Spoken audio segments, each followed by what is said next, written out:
Om Nityanandam Paramasukadam Kevalam Jnanamurtim Dvandvatitam Gaganasadrisam Tattvamasya Adilaksham Ekam Nityam Vimalamachalam Sarvadhi Sakshibhutam Bhavatitam Trigunarahitam Sadgurum Tam Namami. Now, before we start the Gita, let us first salute one. Om Vasudeva Sudevam Kamsa Chanuramadhanam Devaki Paramanandam Krishnam Vande Jagadgurum. I salute unto you, Bhagavan, Sri Krishna, Master of the world, Son of Vasudeva, Supreme Bliss of Devaki, Destroyer of Kamsa and Chanura. I bow down to you. Last class, we were discussing about Shraddha. Authenticity means your peak possibility. What Bhagavan is teaching Arjuna in Mahabharata. Krishna is asking for Shraddha here. And first time Bhagavan is uttering this word. Please understand, the courage of being established in the peak of your capability and responding to life from who you perceive to be for yourself, who you project yourself to be for others, what others expect you to be for them, and what you expect them to be for you is what is called Shraddha, authenticity. Bhagavan also spoke about the power of illusion. He told the difference between karmi and karma yogi. The man who is driven by inauthenticity, his lowest possibility, jealousy, is a karmi.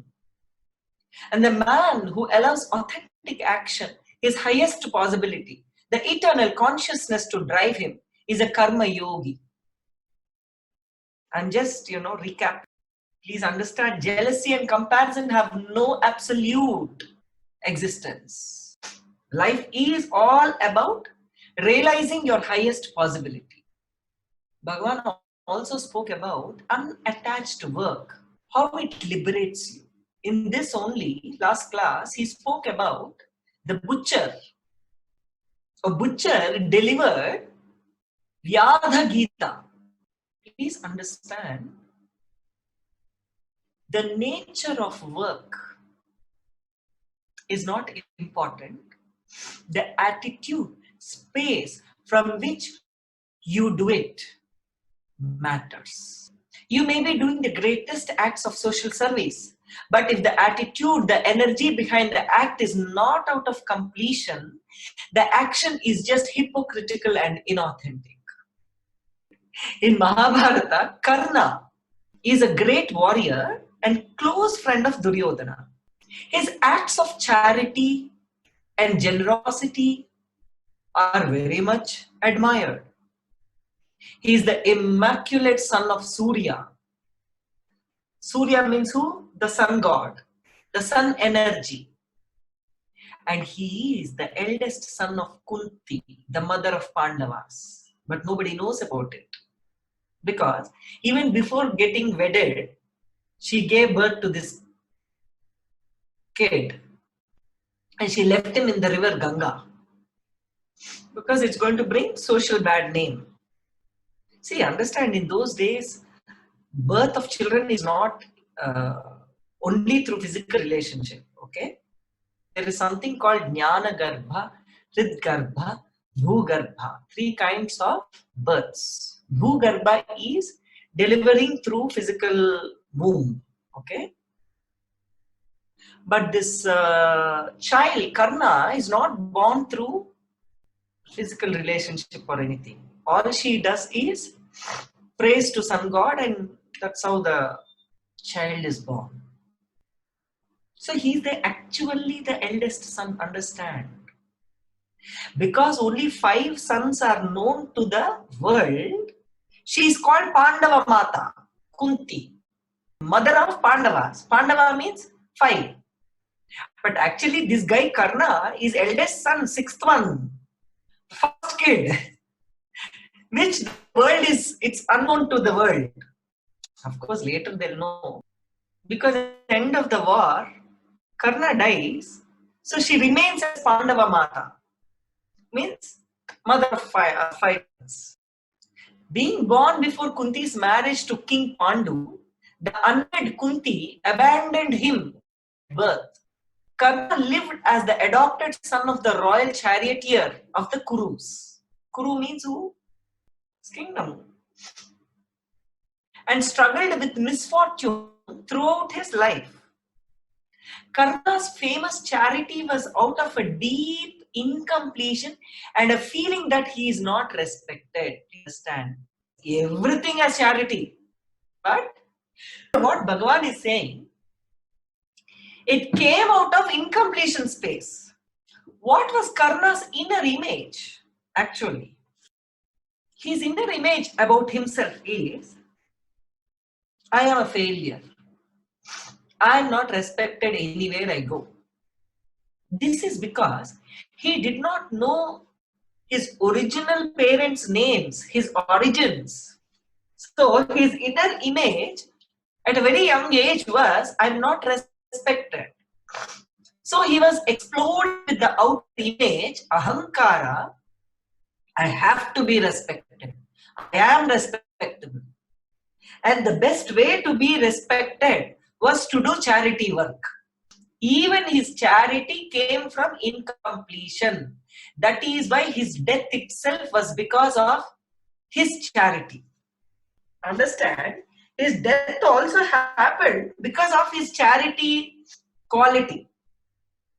See, at every level, Karna was destroyed by his acts of charity.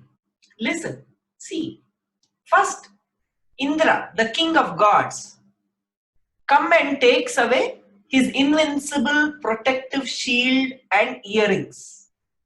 Means the kavacha and kundala that he embodied from his birth, they are a great protection for him. Because he is son of sun, son of Surya, sun.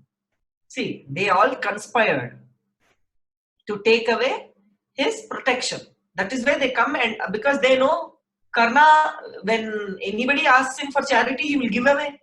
So they will come and ask for this shield and earrings, he gives away.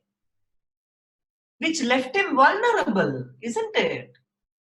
At the end of Karna's life, all his accumulated good karmas out of his charity stand as a shield and will protect him. So Lord Krishna, in order to liberate Karna, comes in the disguise of a poor Brahmana and asks in the arms all the good effects of his charity. You see, Karna might have done the charity work out of incompletion, but the people who received it were complete. So their blessings were protecting him.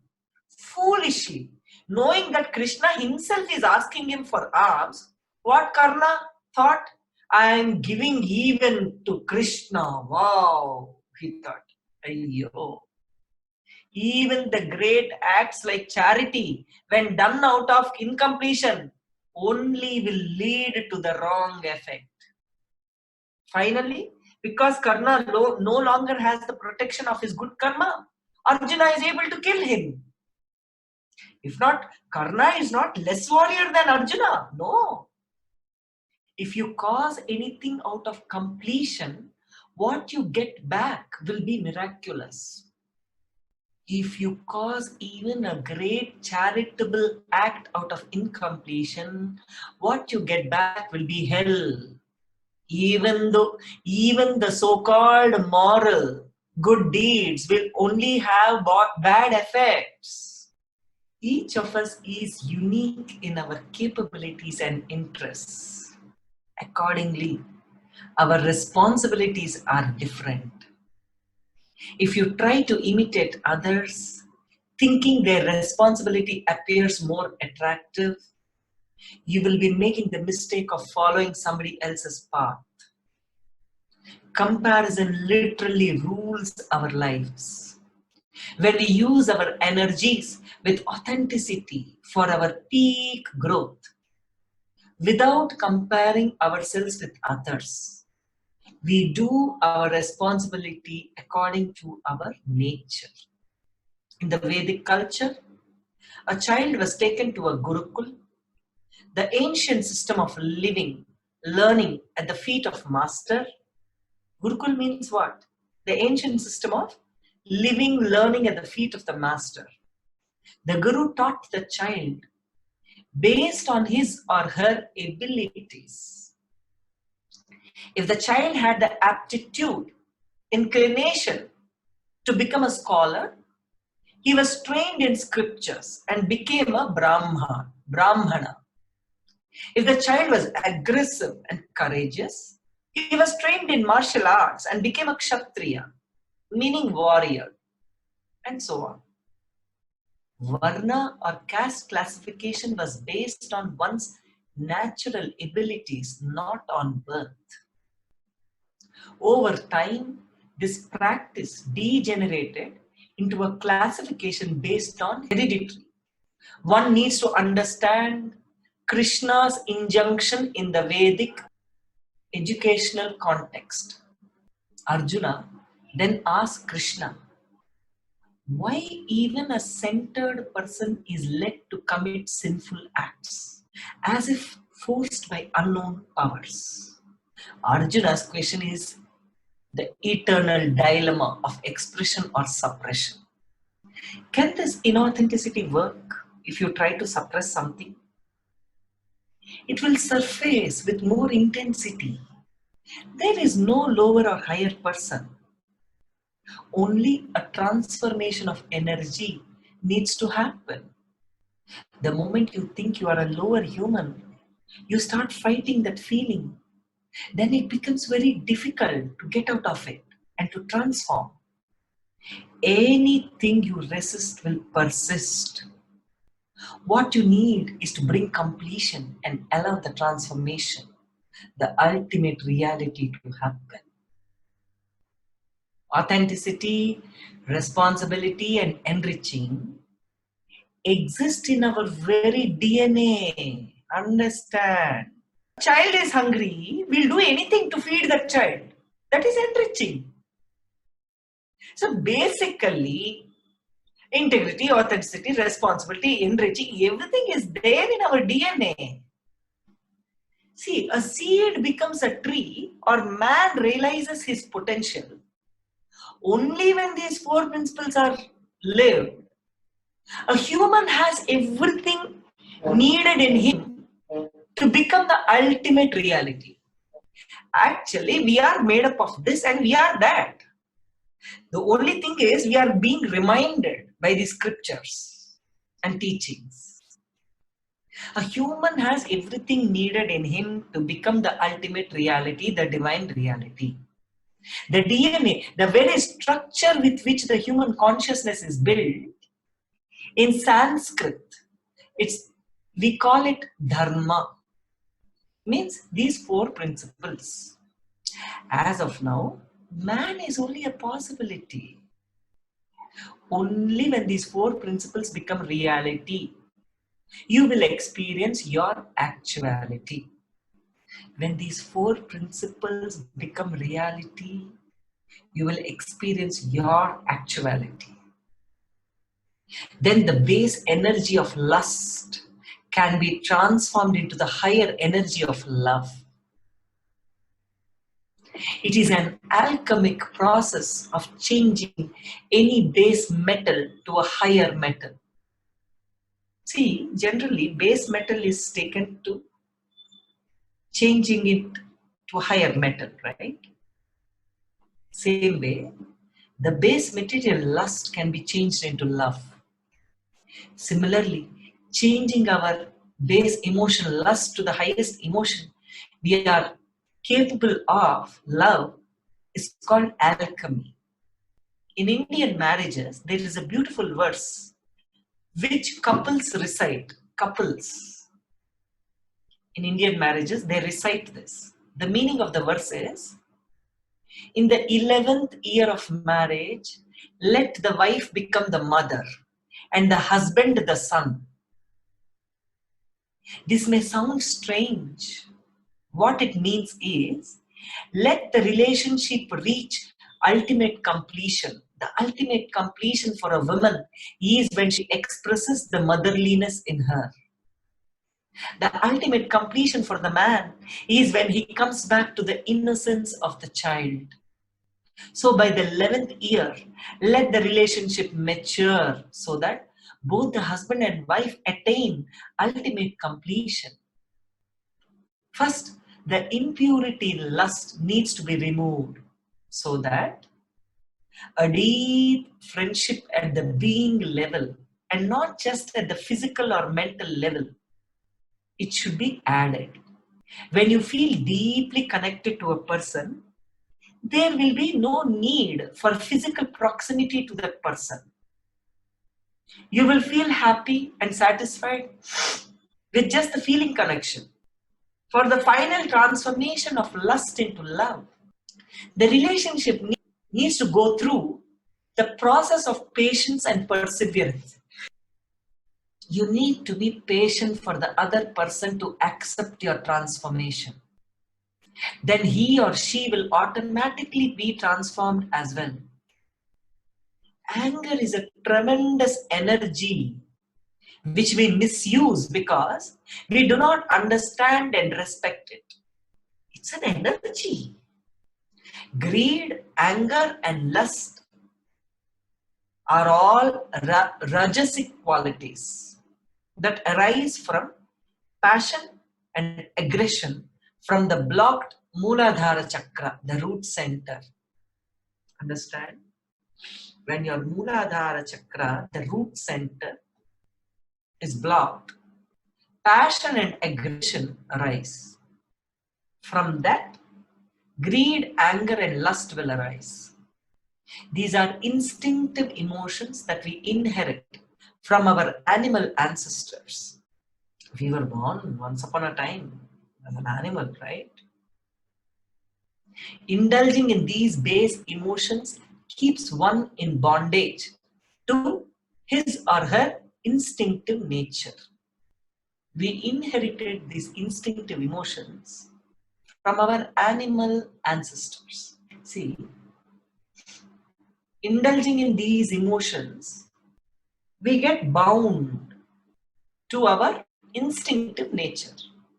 This is the reason Bhagavan Krishna classifies these as the root causes of sin. A human being is endowed with consciousness that rises above these instincts. The meaning of a human life is not mere survival. It is the realization of one's superconscious nature, one's highest reality. Anything that stands in the way of self-realization is a sin. That is what Bhagavan is saying. Anything that stands in the way of self-realization is a sin.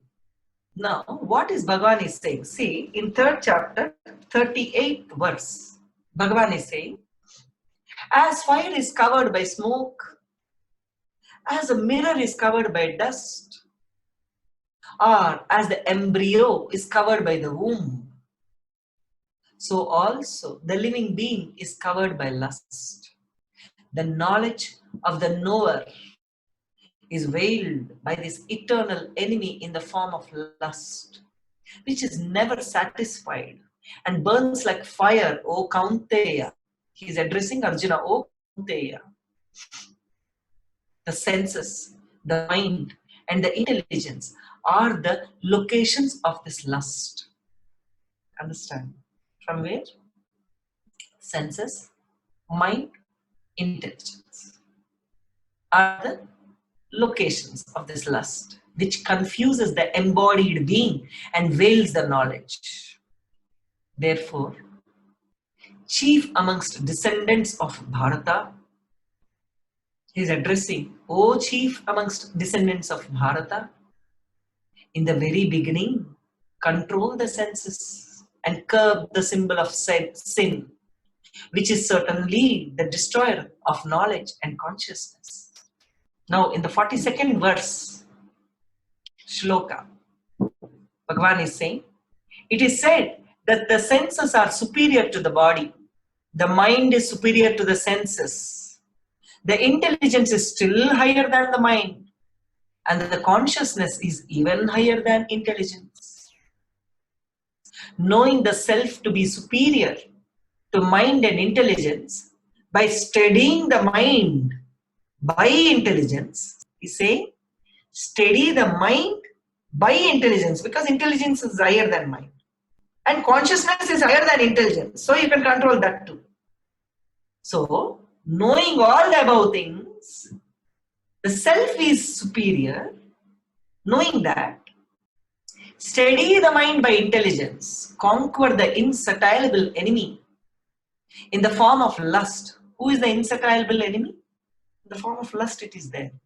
O Mahabaho, mighty armed one, conquer the insatiable enemy in the form of lust.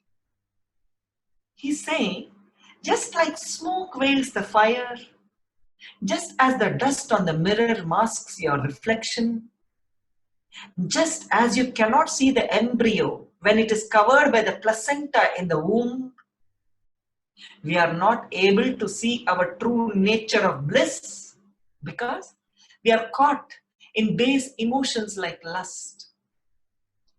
Lust is linked intimately to the survival of the species.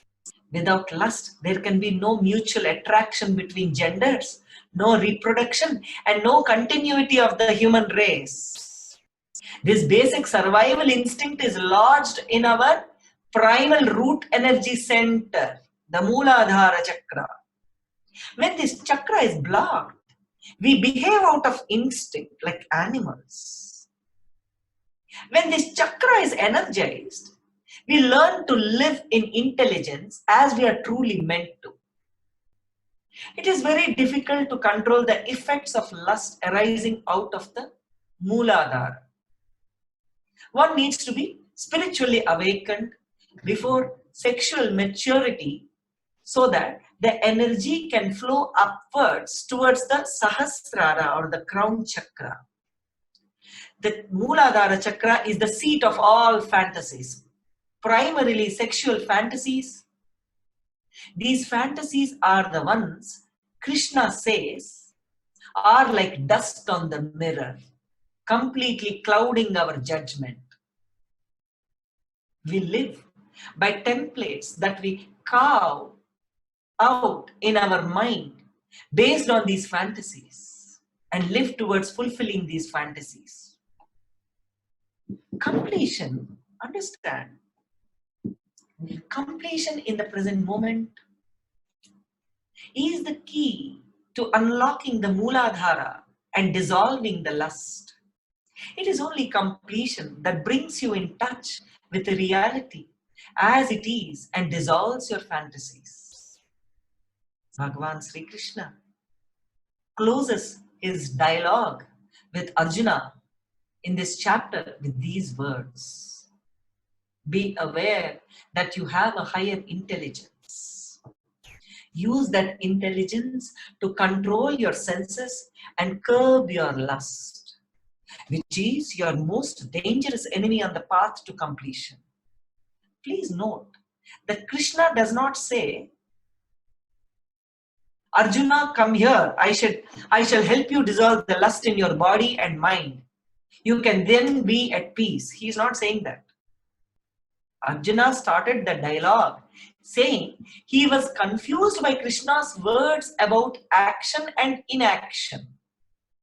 Krishna then told him to carry out his own responsibility with authenticity and without worrying about the result of his actions. He guides Arjuna to lead a purposeless life, free from obsession, with the final goal and to be detached from the result of action. Authentic action is our nature. Bhagavan says, not inaction. Act, work, but surrender the result of action to me. Now, Krishna, Sri Krishna says clearly, control your senses, be aware, be complete. living in the present moment, and give up lust. Lust here not only refers to sexual desire, but also to all desires related to the outer world. It is our sense of identity, the sense of possession that drives us to acquire and enjoy. However, the truth is that acquisition only leads to the desire for more acquisition, not to enjoyment and fulfillment. Please understand, when a desire is fulfilled, don't think it's over. More desire will come, more intensely. Acquiring something, it's not ended there. What will happen? Desire for more acquiring will happen. So acquiring something only leads to the desire for more acquiring. It does not lead to enjoyment or fulfillment. So please understand one thing, essence here. Don't think, Hare, if this is fulfilled, then I will do that. It can never be fulfilled. Because even if that desire is fulfilled, something else will come. Something else will come. You'll never be satisfied. So the desire itself should drop from you. Om Shanti Shanti Shanti Hari Om Tat Sat Sadguru Padarpanamastu.